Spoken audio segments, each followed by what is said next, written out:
The room is quiet, it's late, and your brain picks now, of all moments, to replay a conversation from years ago. Not something terrible, something small, a pause that lasted a beat too long, a laugh that came out slightly wrong, a sentence you wish you'd finished differently. The person you said it to has forgotten it completely.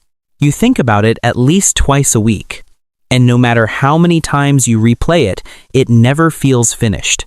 That's not just overthinking. There's something else happening, and once you understand it, you can't unsee it. Most people think they're replaying the other person, what they said, what they meant, whether they're still thinking about it, but that's not really what's happening. When you replay a conversation, you're not thinking about them at all. You're thinking about you.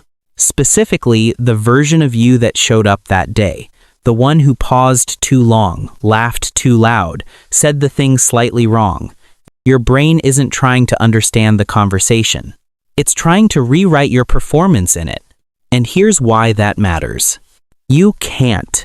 That moment is gone, frozen exactly as it happened, and no amount of replaying changes what was said. So your brain keeps going back, convinced that if it just looks one more time, it'll find something it missed. It never does. But it keeps looking anyway. Here's what's actually driving it. There's a gap that lives in most people's minds.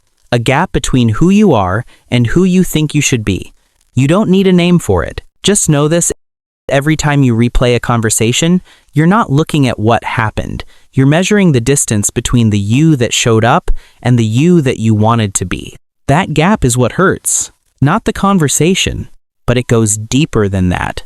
The memory you keep replaying, it isn't even real anymore.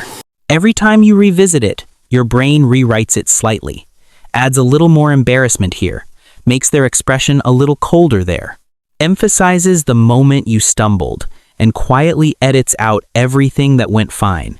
You've watched this memory so many times that what's left isn't what happened. It's a distorted copy of a copy filtered through every insecurity you've carried since. Which means you've been torturing yourself over something that didn't even happen the way you remember it. Let that sit for a moment. And then there's the part nobody talks about. Replaying conversations feels like self-improvement, like you're studying yourself, getting better. But there's a difference between reflection and rumination. Reflection has an ending. You look, you learn, you move. Rumination is a loop. You look, you feel bad, you look again, you feel worse, and somewhere around 2 a.m., you're no further forward than when you started. The loop isn't teaching you anything.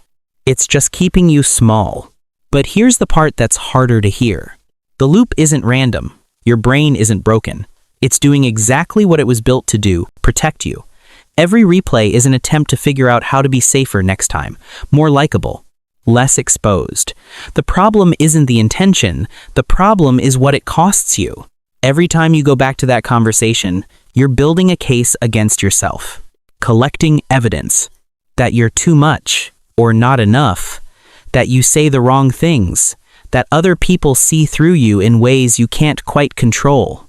And the more evidence you collect, the more your brain starts to believe the case is closed. That's when it stops being a habit. That's when it becomes the story you tell yourself about who you are. And here's the uncomfortable question. What if the conversations you can't stop replaying aren't the ones that matter most, but the ones that feel most threatening to how you need to see yourself?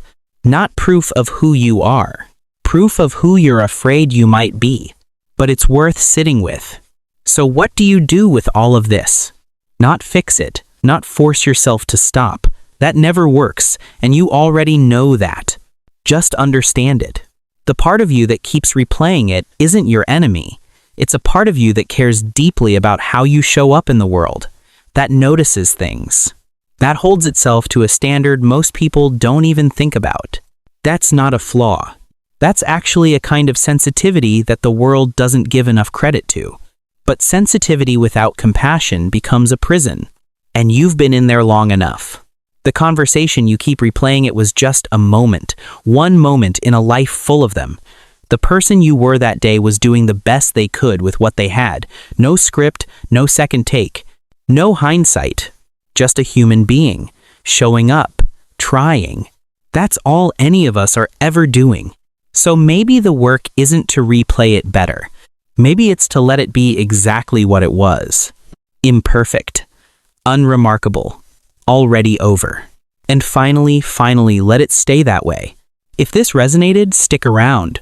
There's more where that came from.